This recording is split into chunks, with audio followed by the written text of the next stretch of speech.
So good morning बच्चों। हम लोग आज फिर से सेकंड पार्ट में आ गए हैं। कल हम लोग पढ़े थे वॉरेन हेस्टिंग्स के बारे में और रेगुलेटिंग एक्ट के बारे में 1773 के बारे में पढ़े थे, और उसी के साथ हम लोग यहाँ तक पढ़े थे मेरिट डिमेरिट्स पे उन लोग सबका देखे थे, और उसके बाद फिर एक्सपेंशनिस्ट पॉलिसी भी देखे थे वॉरेन हेस्टिंग्स का। फिर उसके बाद फिर रोहिल्ला वॉर भी हम लोग देखे थे। फिर फर्स्ट एंग्लो मराठा वार भी देखे जो 1775 में हुए थे, और रघुनाथ राव और ब्रिटिश अथॉरिटीज़ बॉम्बे के बीच में एक ट्रीटी हुई थी, ट्रीटी ऑफ सूरत हुई थी 1775 में, यहाँ मार्क की गई है। फिर हम लोग आगे देखे ट्रीटी ऑफ सूरत देखे। फिर कंक्लूड में इसमें वो जब कैंसिल हुआ ट्रीटी ऑफ सूरत तो ट्रीटी ऑफ पुरंदर भी देखे, नाना फडणवीस और मराठा लीडर के साथ हुए थे।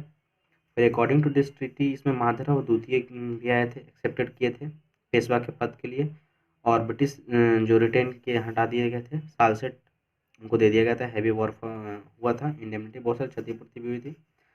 और इसमें फिर 1781 में वॉरेन हेस्टिंग्स डिस्पैच किए थे ब्रिटिश ट्रूप्स को, कहाँ के लिए, ट्रीटी ऑफ सलवई हुआ था महाजी सिंधिया के साथ में। मराठा चीफ थे महाजी सिंधिया, यहाँ पे ये दिया हुआ है महाजी सिंधिया। और फिर ट्रीटी ऑफ सलवई के बाद हम लोग आगे और देखेंगे। फिर हम लोग यहाँ से देखेंगे the second Anglo Maratha war. आप लोग क्लियर दिख रही है ना? क्लियर तो दिख रही है। तो हम लोग यहाँ से देखेंगे the second Anglo Maratha war.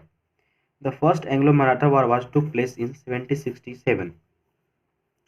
किनके बीच में हुआ था? फर्स्ट एंग्लो मैसूर वॉर हुआ था 1767 के में हुआ था, 69 यानी कि 2 साल चले थे। और हैदर अली इमर्ज, इसमें थे हैदर अली थे। Haider Ali emerge victorious against the British, British के अगेंस्ट हुए थे, विक्टोरियस जीत हुई थी हैदर अली की, ब्रिटिश के खिलाफ जब युद्ध हुआ था। British at an end of war a defensive treaty was concluded between Haider Ali and the British after 11 years। 11 years के लिए ट्रीटी हुई थी। The second Mysore war broke out and the main cause for the second Anglo Mysore war. जो second Mysore war हुआ, broke out हुआ, इसमें दिया हुआ है ब्रोक आउट हुआ। द मेन कॉज, इसमें मेन कॉज बताया गया सेकेंड एंग्लो मैसूर वॉर में। क्या क्या थे इसमें main cause second Anglo Mysore war में, ये सब हम लोग देखेंगे। तो फर्स्ट पॉइंट इसमें है यही है, the British fail to fulfil the terms of defensive treaty with Hyder when he was attacked by the Maratha in 1771। जब 1771 में अटैक हुआ था मराठा के द्वारा डिफेंस, तो ब्रिटिश फुलफिल नहीं कर पाए थे डिफेंसिव पॉलिसी, रक्षात्मक ट्रीटी नहीं हैदर के साथ में कर पाए थे, और इसलिए यह पहला कारण हो गया। दूसरा कारण यह है there was an outbreak of hostility, शत्रुओं, हॉस्टिलिटीज मीन्स क्या होता है दोस्तों? शत्रु होते हैं, शत्रुओं का आउटब्रेक हुआ बिटवीन किन के बीच में हुआ था? इंग्लिश एंड फ्रेंच के बीच में हुआ था। एंड एले ऑफ हैदर, एले माने मित्र राष्ट्र होते हैं, और द फ्रेंच कौन थे? एले मतलब हैदर के मित्र थे, फ्रेंच लोग थे। During the American war of independency, American war of independency उस दौरान हुआ था outbreak. The British captured Mahe, a French settlement within the Hyder's territory. Mahe एक था, ब्रिटिश कैप्चर कर लेते माही को फ्रेंच सेटलमेंट के लिए, और with in Haiders territory, Haiders के भी टेरिटरी को कुछ कब्जे में ले लिए थे। Haider Ali formed a grand alliance with the Nizam of Hyderabad. Haider Ali एक बहुत बड़े ग्रैंड अलायंस संबंध बनाए, किन से बनाए? निज़ाम, हैदराबाद के निज़ाम से बनाए। And the Maratha against the British in 1779। 1779 में हैदर एक अली मतलब अलायंस के संबंध बनाए निज़ाम ऑफ हैदराबाद से 1779 में, किनके? मराठा अगेंस्ट ब्रिटिश के लिए। द वॉर बिगिन, उसके बाद फिर देखते हैं the war begin when the British led their forces through Hyder territory without his permission to capture Ganjr and in the northern Sarkars। क्या हुआ? द वॉर बिगिन मतलब जब वॉर शुरुआत हुआ when the British led their forces through Hyder's territory, उनके permission के without ही हैदर्स के territory में ब्रिटिश क्या किया? अपने फोर्स को भेज दिए और कैप्चर कर लिया गुंटूर को। गुंटूर डिस्ट्रिक्ट एक था जो मैसूर में, जो कैप्चर कर लिया गया without permission in the northern Sarkar. Hyder Ali defeated colonel Baillie and captured. Hyder Ali हार गए colonel Baillie and captured Arcot in 1780। क्या हुआ, हैदर जब हार गए तो आर्कोट 1718 में कैप्चर हो गए। इन द नेक्स्ट ईयर, उसके बाद फिर अगले साल क्या हुआ, वॉरेन हेस्टिंग्स बाय ए क्लेवर स्ट्रोक, वॉरेन हेस्टिंग्स के क्लेवर स्ट्रोक दिए ऑफ डिप्लोमेसी लाए, डिवाइडेड द कॉन्फेडरेसी, क्या किए, कॉन्फेडरेसी एक लाए जिसमें डिवाइडेड हुआ, डिप्लोमेसी में बंटवारा हुआ, वॉरेन हेस्टिंग्स लाए। He made a peace with the Nizam, वो क्या किए, निज़ाम के साथ एक मतलब शांति समझौता किए। वॉन द फ्रेंडशिप, फ्रेंडशिप करने में निज़ाम के साथ ब्रिटिश लोग कायम हुए। और भोसले, कौन थे निज़ाम में, कौन कौन थे, भोसले थे and came to an understanding, Bhosle and came to an understanding with the Scindia, both Marathas, दोनों मराठा के ही आते थे, भोसले और सिंधिया, दोनों में एक अंडरस्टैंडिंग हुई। देखिए दोस्तों, पहले तो हम लोग यही कहना चाहते हैं, हम लोग के अपने ही परिवार में मतभेद हो जाते हैं, और हम लोग जो मतभेद हो जाते हैं तो सामने वाला तीसरा कोई फ़ायदा उठा लेता है। इसका यही फ़ायदा उठाए ब्रिटिश लोग। जब अपने ही में मराठा लोग लड़ने लगे, सिंधिया परिवार हो गए, भोसले परिवार हो गए, यही सब जब अपने में लड़ने लगे, निजाम हो गए, तो फिर क्या हुआ, जब ये सब अपने में ही लड़ने लगे तो फिर इनका फ़ायदा अंग्रेज लोग उठाने लगे हैं। आज भी सेम प्रेजेंट टाइम में यही हो रहा है, हम लोग अपने में ही लड़ाई झगड़ा करते हैं और तीसरा कोई इसमें फ़ायदा उठा लेता है, और हम लोग समझते नहीं हैं, और फिर बाद में समझदारी जब होती है तो बहुत कुछ हो चुकी होती है। तो यही सब थोड़ा इतिहास हम लोग इसीलिए पढ़ते हैं, थोड़ा-सा सीखना चाहिए इतिहास से, कि मतलब किसी भी चीज़ कोई भी हो, पढ़ने का उद्देश्य ही होना चाहिए समझदारी। और ऐसे भी कहा जाता है, जो शिक्षा में संस्कार नहीं दे सकी वो शिक्षा किस काम की। तो इसीलिए शिक्षा के साथ साथ संस्कृति और संस्कार भी थोड़ा सा जरूरी है। तो देखिए, सिंधिया और भोसले में देखते हैं, और आगे कॉन्सिक्वेंटली मतलब बाद में क्या हुआ, हैदर वाज आइसोलेटेड, हैदर हुआ क्या हुआ, आइसोलेट हो गया, हैदर भाग गया विदाउट एनी अलायंस। हैदर क्या हुआ, जब ये दोनों के बीच में अंडरस्टैंडिंग होने लगी, बोथ अंडरस्टैंडिंग कराने लगे, तो फिर क्या हुआ, हैदर आइसोलेट भाग गया, बिना कोई अलायंस के, बिना कोई मतलब किए हुए संबंधी भाग गया। He was defeated by sir Eyre Coote at Porto Novo in March 1781। वो सर आयरे कोट्टे के द्वारा हार गए हैदर अली, और eight Porto Novo in March 1781 में, पोर्टो नोवो में। इन दिसंबर 1782 हैदर डाइड ऑन कैंसर। क्या हुआ, हैदर जब हैदर 1782 में कैंसर के द्वारा मर गए, मारा गया cancer, at the age of 60, and his death was kept secret till his son Tipu Sultan assume power. और हैदर के डेथ को, मतलब डेथ को एक सीक्रेट रखा गया, हैदर 60 साल के एज में मारा गया कैंसर के द्वारा, और उसके मृत्यु को सीक्रेट रखा गया क्योंकि उसके मतलब उसके जो बेटे थे टीपू सुल्तान, जब तक कि पावर को एज्यूम ना कर ले, मतलब गद्दी पर बैठ ना जाए, इसीलिए उसके मृत्यु को एक मतलब सीक्रेट रखा गया। क्योंकि अगर पता चलता अंग्रेजों को कि हैदर मारा गया तो उसके गद्दी पर कब्जा करने के लिए अंग्रेज लोग आ जाते, इसलिए उसकी मृत्यु को सीक्रेट रखा गया जब तक कि उसका पुत्र कोई गद्दी पर ना बैठ जाए। तो टीपू सुल्तान के बारे में इससे आगे देखेंगे। The second Mysore war was came to an end, और इसी तरीके से सेकेंड मैसूर वॉर खत्म हो गया by the treaty of Mangalore. Second Mysore war किस तरह खत्म हुआ, ट्रीटी ऑफ मैंगलोर के द्वारा 1783 में।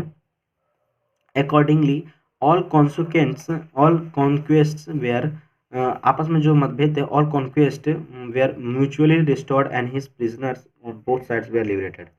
दोनों के प्रिजनर्स जो बंधक थे, वो एक दूसरे में उदारवादी दृष्टि से देखा गया और एक दूसरे को छोड़ा गया, म्यूचुअली अंडरस्टैंडिंग हुई। इस तरीके से सेकेंड मैसूर वॉर एंड हुआ। और अब हम लोग देखेंगे आगे पिट्स इंडिया एक्ट्स के बारे में।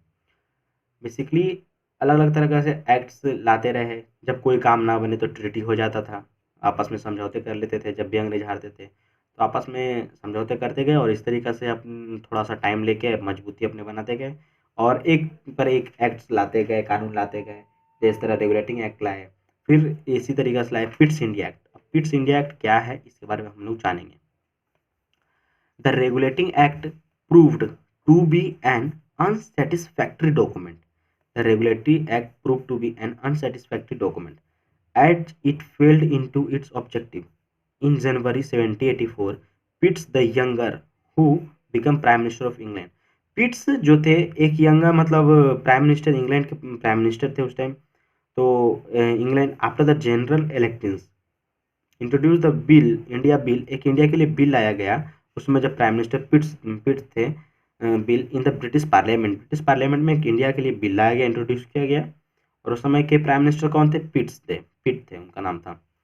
तो जनरली ऐसा भी हो जाता है, किया जाता है कि जो कुछ भी लाते हैं उन्हीं के नाम पर रखा जाता भी है। तो despite bitter debate in both the houses, और क्रूरता के तरीका से डिबेट दोनों हाउस में बहुत हुआ, डिबेट हुआ। The bill was passed after 7 months, 7 महीने के बाद बिल पास हो गए, and it received royal assent, और एक बहुत सारे उच्च स्वर में रॉयल एसेंट 1784 में रिसीव किया बिल, और this was the famous पिट्स India act of 1784, और ये पिट्स इंडिया एक्ट के नाम से 1784 में फरमान इसका जारी किया गया। ये बहुत फेमस थे।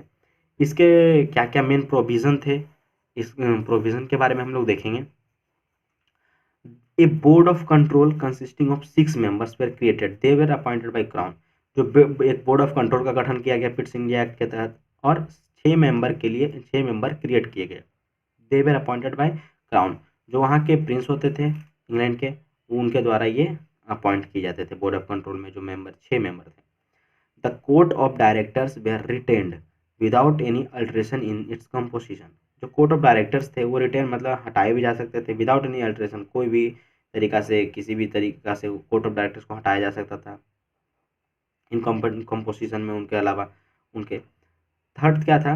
The act also introduce significant changes, बहुत महत्वपूर्ण चेंजेस भी लाए। क्या क्या लाए? इन द इंडियन एडमिनिस्ट्रेशन में it reduce the number of members of governor generals, जो गवर्नर जनरल्स थे उनके संख्या में कमी आ गई, और इंडिया के एडमिनिस्ट्रेशन में अ काउंसिल परिषद from 4 to 3 including the commander in chief, और 3 से 4 जो इंक्लूडिंग 3 मतलब कमांडर इन चीफ में भी कमी की गई, ऐसा में रिड्यूस किया गया, जितने काम के थे उतने ही रखे गए। और फिर क्या है? Pitt's India act constitutes a significant landmark, its India act constitute गठित करती है एक सिग्निफिकेंट महत्वपूर्ण लैंडमार्क को with regard to the foreign policy of the company, company के लिए बहुत सारे फॉरेन पॉलिसी भी लाए। A critical review of the act, इनके महत्वपूर्ण कुछ देख लेते क्रिटिकल, क्या इसमें जटिलताएं आई रिव्यू ऑफ एक्ट में। रिवील्स, पता चलता है that it had introduced a kind of contradiction, बहुत सारे अंतर विरोधी इसमें थे, इंट्रोड्यूस किए गए काइंड ऑफ बहुत प्रकार के, in the functions of the company, company में बहुत सारे अंतर विरोधी भी थे, इंट्रोड्यूस किए गए बहुत प्रकार के, आज भी होते ही हैं। The court of directors control its commercial function, company के जो कोर्ट मतलब कंट्रोल कौन कर रहे थे कॉमर्शियल फंक्शंस को, कोर्ट ऑफ डायरेक्टर्स के जो 6 मेंबर थे वो सब कुछ ना कुछ कंट्रोल कर रहे थे। उसमें से कोर्ट ऑफ डायरेक्टर्स के कंट्रोल इट्स कॉमर्शियल फंक्शंस को, whereas the board of control maintain its political affairs, और बोर्ड ऑफ कंट्रोल में जो थे मेंबर उन क्या करते मेंटेन पॉलिटिकल अफेयर्स को मेंटेन कर रहे थे। In fact the board represented the king, और साथ साथ बोर्ड किंग को भी रिप्रेजेंट कर रही थी, and the director symbolise the company, और डायरेक्ट किंग किस चीज को सिम्बोलाइज कर रहे थे, संबोधित कर रहे थे, कंपनी को संबोधित कर रहे थे डायरेक्टर्स। और फिर इसके आगे देखते हैं the impeachment of Warren Hastings. कहा जाता है कि हेस्टिंग्स जब अपने कार्यकाल में जब इतने नाम कमाने लगे तो फिर ब्रिटिश सरकार उनसे कुछ सवालें भी की, और वॉरेन हेस्टिंग्स को वॉरेन हेस्टिंग्स मारे गए खुद से। तो ये देखते हैं क्या है the impeachment of Warren Hastings. The Pitt's India act of 1784 was a rude shock and bitter disappointment of Warren Hastings. दोषारोपण ऊपर किया गया, जो पिट्स इंडिया एक्ट लाया गया 1784 में, एक रूड बहुत ही शोक मतलब शॉक देने वाला, और बिटर मतलब क्रूरता, डिसअपॉइंट ऑफ वॉरेन हेस्टिंग्स को बहुत ही क्रूरता भरी से देखा गया और डिसअपॉइंट हुए Warren Hastings. The prime minister speech considering the policy of government of Bengal was considered by Warren Hastings as a reflection in his personal character. कहा गया कि गवर्नमेंट ऑफ बंगाल जो थे कंसिडर विचार कर रही थे वॉरेन हेस्टिंग्स पर, एक रिफ्लेक्शन लाई गई और पर्सनल कैरेक्टर पर उन पर धब्बा लगाया गया। क्या बोला गया स्पीच में? His image and reputation were tarnished, उनके जो इमेज थे, छवि थी, और रेपुटेशन उनके जो भी थे वो टैर्निश में ना बेकार हो गई इन इंग्लैंड में। उन्हें धब्बा लग गया। Therefore he resign and left India in June 1785, और इस तरीक़ा से वो रिज़ाइन कर दिए और इंडिया को छोड़ के चले गए 1785 में, अपने वापस चले गए England. In 1787 Warren Hastings was impeached, दोषारोप किए थे in the parliament by Edmund Burke and Whigs for his administrative axes.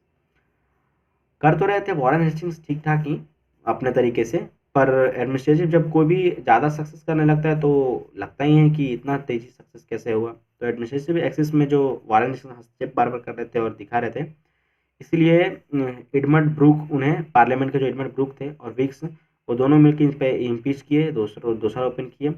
Brooke brought forward 22 charges against him, और ब्रूक 22 चार्जेस उनके अगेंस्ट लाए। The most important of them were related to the Rohilla war, हम लोग Rohilla war में पढ़े थे, उन्हीं के अगेंस्ट लाए। और the case of Nanda Kumar of लाए, the treatment of Raja Chait Singh of Banaras and the pressures on the Begum of Oudh. ये सब चीज़ के बारे में हम आगे पढ़ेंगे। क्या थे, कौन थे राजा चैत सिंह, बेगम ऑफ अवध कौन थे, नंदा कुमार कौन थे, रोहिल्या वॉर, और इसके डिटेल में और हम लोग आगे जानेंगे। Awadh after a long trail which lasted till 1795, इन सब चीज़ों को झेलते हुए वारण सिंह 1795 तक जिए। Warren Singh was completely acquitted, अर्जित हुए। He receive pension from the company and live till 1818, 1818 में वो छोड़ दिए कंपनी को और लिव टिल हो गए। Nanda Kumar was an influential Nanda Kumar was an influential officer in Bengal. Nanda Kumar कौन थे, एक इन्फ्लुएंशियल ऑफिसर, प्रभावी ऑफिसर थे बंगाल के। He was hanged to death by verdict of supreme court at Calcutta for a petty offence of forgery. एक छोटे से छोटे से ऑफेंस में फंसा दिए गए फॉर्जरी में, और सुप्रीम कोर्ट, कलकत्ता के सुप्रीम कोर्ट ने उन्हें वर्डिक्ट डेथ मतलब सुनाया गया, मतलब फांसी की सजा सुना दी गई नंदा कुमार को। ये उस टाइम वारन हेस्टिंग्स थे, इसीलिए उन्हें दोषारोपण मतलब ये सब दोष लगाया गया। और देखिए जो जैसा करता है वैसा होता ही है। तो आगे देखिए वारन हेस्टिंग्स के साथ भी क्या हुआ और वारन हेस्टिंग्स क्या क्या किए इन लोग के साथ में। The English law was applied in this judgement, it was content that Warren Hastings and sir Elijah Impey, ये बताया गया इंग्लिश लॉ के द्वारा जजमेंट में बताया गया, कंटेंट मतलब किया गया, विचार किया गया, वारन हेस्टिंग्स और सर इलिजा इम्पे द जज ऑफ सुप्रीम कोर्ट कंस्पायर्ड, साजिश किए थे अगेंस्ट नंदा कुमार।